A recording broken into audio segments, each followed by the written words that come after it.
السلام علیکم ورحمۃ اللہ وبرکاتہ۔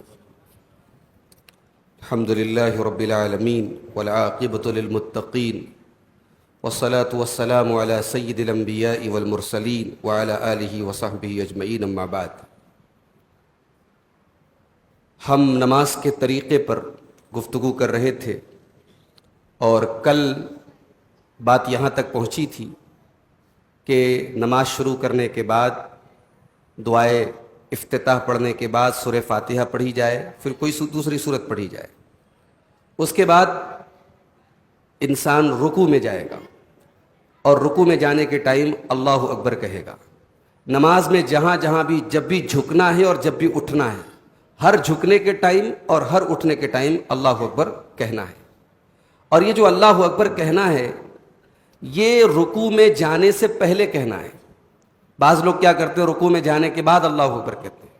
آپ کو پہلے اللہ اکبر کہنا ہے، اس کے بعد آپ کو رکوع میں جانا ہے۔ اور یہ جو رکوع میں جانے کے ٹائم ہم اللہ اکبر کہیں گے تو اس وقت ہم رفع الیدین بھی کریں گے، اپنے دونوں ہاتھوں کو کندھوں تک اٹھائیں گے۔ نماز میں 4 جگہ پر اپنے ہاتھوں کو کندھے تک اٹھانا ثابت ہے، ایک تو تکبیر تحریمہ کے وقت، اور دوسرے رکوع میں جانے کے وقت، اور تیسرے رکوع سے اٹھنے کے وقت، اور چوتھے جب آپ تیسری رکعت کے لیے اٹھتے ہیں پہلے تشہد کے بعد تو اس میں بھی آپ کو رفع الیدین کرنا ہے۔ اس کے بعد آپ کو رکوع کرنا ہے۔ رکوع کے بارے میں یاد رکھیں کہ رکوع جو ہے یہ نماز کا ایک رکن ہے۔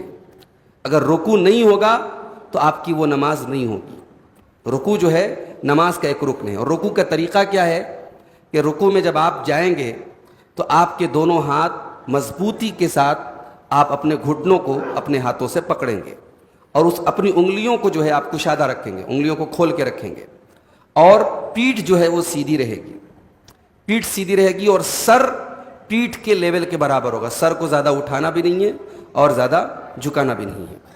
رکوع کے اندر قرآن نہیں پڑھ سکتے، قرآن پڑھنا حرام ہے۔ اللہ کے نبی صلی اللہ علیہ وسلم فرماتے ہیں الا انی نہیت ان اقرأ راکعا او ساجدا، یہ صحیح مسلم کی روایت ہے۔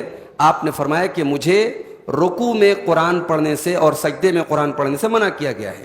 رکوع میں اللہ تبارک و تعالیٰ کی تعظیم کرو اور سجدے میں دعا کی کوشش کرو، اس لیے کہ سجدے کی دعا قبول ہوتی ہے۔ اچھا، جب آپ مسجد میں آئے اور امام رکوع میں جا چکا ہے تو اب سوال یہ پیدا ہوتا ہے کہ وہ رکعت ہماری کاؤنٹ ہوگی یا نہیں ہوگی۔ اس مسئلے میں علماء کا اختلاف ہے۔ زیادہ تر علماء کا یہ کہنا ہے کہ اگر آپ رکوع میں امام کو پاتے ہیں تو وہ رکعت آپ کی کاؤنٹ ہوگی، لیکن اس سلسلے میں جو دلیل ہے وہ دلیل بہت مضبوط نہیں ہے۔ اللہ کے نبی صلی اللہ علیہ وسلم نماز پڑھا رہے تھے اور حضرت ابو بکرہ ایک صحابی آئے اور انہوں نے دیکھا کہ اللہ کے نبی رکوع میں ہیں، تو وہ دور ہی سے رکوع میں چلے گئے اور اسی حالت میں وہ آ کر کے صف میں شامل ہو گئے۔ تو جب انہوں نے سلام پھیرا، جب نماز انہوں نے پوری کی، تو اللہ کے نبی صلی اللہ علیہ وسلم نے ان سے فرمایا کہ اللہ تعالیٰ تمہاری اس حرص کو اور تمہاری اس کوشش کو اور بڑھائے، لیکن آئندہ تم ایسا کام مت کرنا۔ یہی حدیث اس بات کی دلیل بنائی جاتی ہے کہ رکوع میں اگر امام ملا ہے تو وہ رکعت کاؤنٹ ہوگی، مگر یہ دلیل بہت مضبوط نہیں ہے، اس لیے کہ جب ہم سورہ فاتحہ نہیں پڑھ پا رہے ہیں اور امام کے ساتھ ہمیں قیام نہیں مل رہا ہے تو زیادہ مضبوط بات یہی سمجھ میں آتی ہے کہ وہ رکعت ہماری کاؤنٹ نہیں ہوگی اور ہمیں وہ رکعت دہرانی چاہیے۔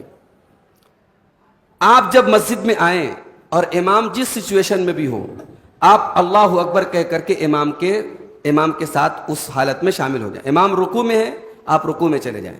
امام سجدے میں ہے، آپ سجدے میں چلے جائیں۔ بعض لوگ کیا کرتے ہیں کہ پہلے اللہ اکبر کہہ کر کے ہاتھ باندھتے ہیں، اس کے بعد وہ رکوع میں جاتے ہیں، اس کے بعد وہ سجدے میں جاتے ہیں۔ یہ آپ کو نہیں کرنا ہے۔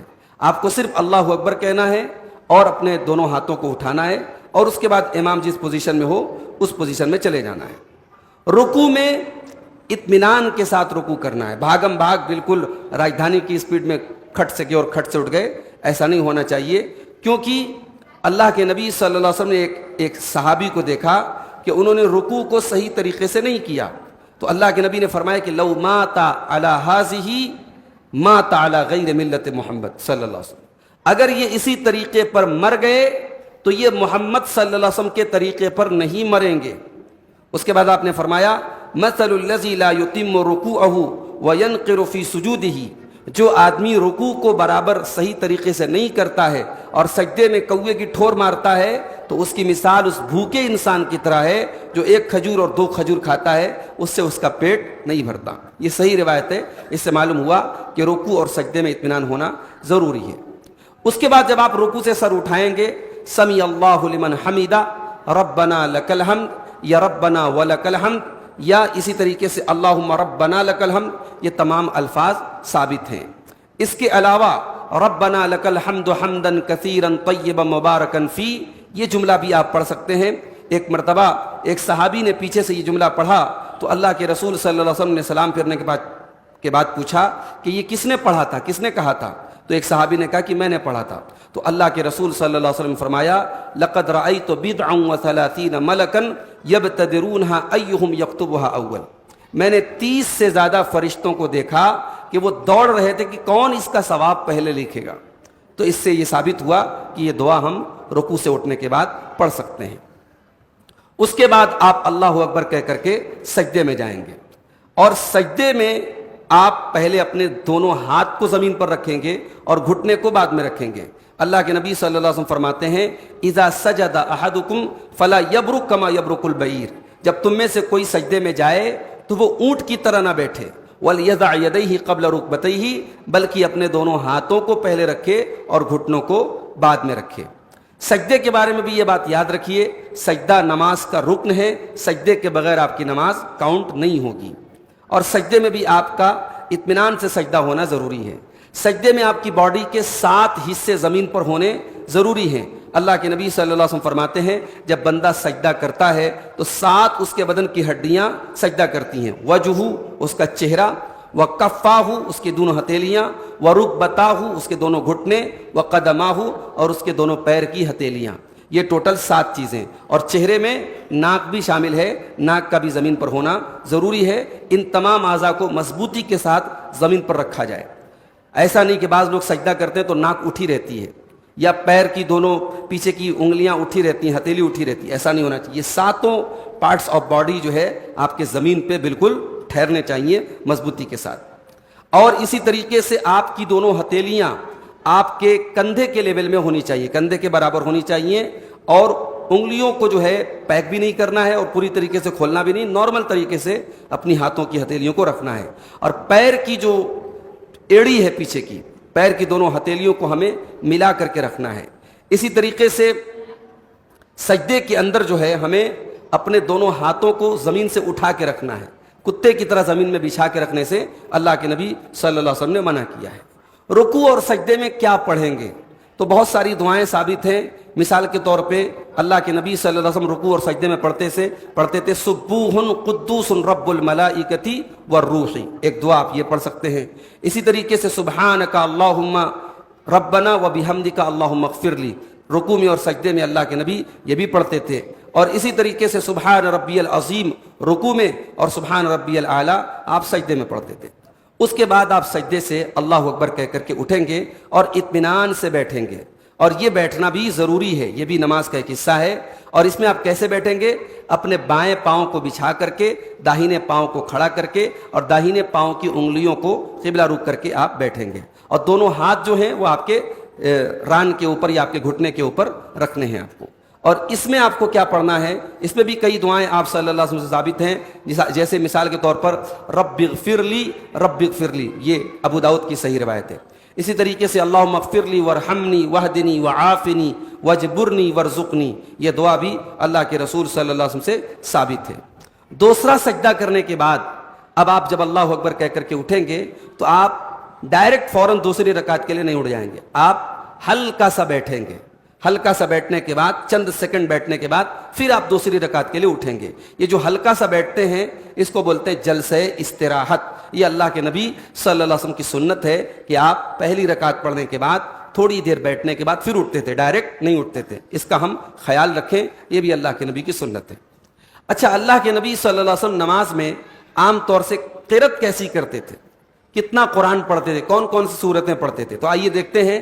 فجر کی نماز میں عام طور سے اللہ کے نبی صلی اللہ علیہ وسلم 60 آیتوں سے لے کر کے 100 آیتوں تک پڑھتے تھے، اور آپ سے یہ بھی ثابت ہے کہ آپ طوال مفصل قرآن کریم میں سورہ حجرات سے لے کر کے سورہ ناس تک کی جو صورتیں ان کو مفصل کہتے ہیں.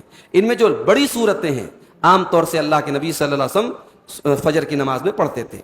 اور ظہر کی نماز میں آپ پہلی رکعت کو لمبا کرتے تھے. حضرت ابو سعید خدری کہتے ہیں کہ ہم ظہر اور عصر میں اللہ کے رسول کے قیام کا اندازہ کرتے تھے تو ہم نے یہ اندازہ کیا کہ ظہر کی پہلی 2 رکعتوں میں آپ سورہ الف لام میم سجدہ اس کے برابر آپ صلی اللہ علیہ وسلم قرات کرتے تھے، اور بعد والی 2 رکعت جو ظہر میں ہوتی تھی تو اس کا آدھا کرتے تھے.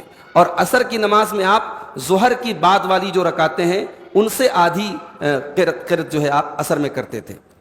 اور اسی طریقے سے مغرب کی نماز میں اللہ کے نبی صلی اللہ علیہ وسلم قصار مفصل یعنی سورہ حجرات سے لے کر کے سورہ ناس تک کی جو صورتیں ہیں ان میں جو چھوٹی چھوٹی صورتیں ہیں جیسے الم تر کیف فعل ہے، لإلاف قریش ہے، الم نشرح لک صدرک ہے، تو یہ چھوٹی چھوٹی صورتیں ہیں یہ اللہ کے نبی صلی اللہ علیہ وسلم عام طور سے مغرب میں پڑھتے تھے. اور عشاء کی نماز میں اللہ کے رسول صلی اللہ علیہ وسلم اوساط مفصل یعنی ان مفصل صورتوں میں جو بیچ کی ہیں جو میڈیم ہیں جیسے والسماء والطارق ہے، اسی طریقے سے والسماء ذات البروج ہے، اسی طریقے سے والشمس وضحاها ہے، اور والفجر وليال عشر، یہ جو بیچ کی صورتیں ہیں بہت بڑی بھی نہیں اور بہت چھوٹی بھی نہیں، ان کو اللہ کے نبی صلی اللہ علیہ وسلم عشاء کی نماز میں پڑھتے تھے. جمعہ کی نماز میں اللہ کے نبی صلی اللہ علیہ وسلم پہلی رکعت میں سورہ جمعہ پڑھتے تھے اور دوسری رکعت میں سورہ منافقون پڑھتے تھے، اور کبھی آپ پہلی رکعت میں سبح اسم ربک الاعلی پڑھتے تھے اور دوسری رکعت میں هل اتاک حدیث الغاشیہ پڑھتے تھے. اور عیدین کی نماز میں بھی آپ پہلی رکعت میں سورہ اعلیٰ پڑھتے تھے اور دوسری میں سورہ غاشیہ پڑھتے تھے، اور کبھی کبھی پہلی رکعت میں سورہ قاف پڑھتے تھے اور دوسری رکعت میں سورہ قمر پڑھتے تھے.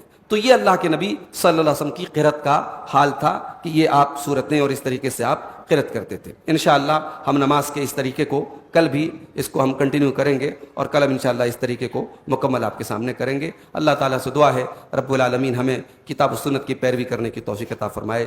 آمین. وآخر دعوانا ان الحمد للہ رب العالمین.